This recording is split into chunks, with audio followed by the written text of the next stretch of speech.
Eerstens wil ek baie dankie sê aan die Afrikaanse Taalraad vir hierdie besondere voorreg. Ek is so dankbaar en ek bewe letterlik, want ek is nie ten spyte van die feit dat ek meisie van Appington in die Noord-Kaap is, maar omdat ek 'n meisie van Appington in die Noord-Kaap is, waar die stof staan en waar Engels 'n bietjie te onvanpas is. Nou, die onderwys het aan my deur geklop en toe ek hierdie deur oopmaak, dis nou nie net hierdie Engels nie, maar dis dit Arabies en dis Turks en dis Engels en dis al wat die taal is en ek voel asof ek nie pas nie. Maar toe moet ek Afrikaans toeganklik maak vir my kinders. Ek is jou ma nie, maar ek is 'n ma van honderde wat hierdie jong ane van my al was. Afrikaans toeganklik maak deur te verstaan my nagraadse studies in inklusiewe onderwys. Nie net om gestremdhede te tackle nie, maar ook om Afrikaans toeganklik te maak.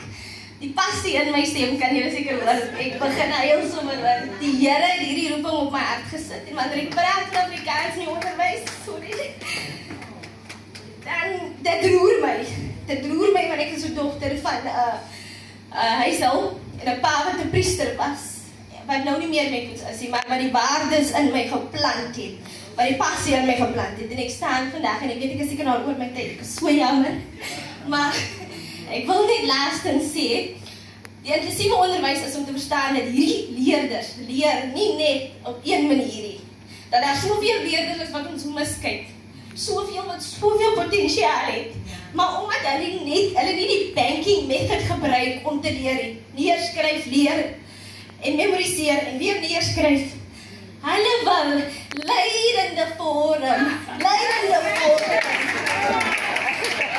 wil sê, juffrou, kom ons gaan sit op die tyd en ons luister en ons lees en ons is met die natuur.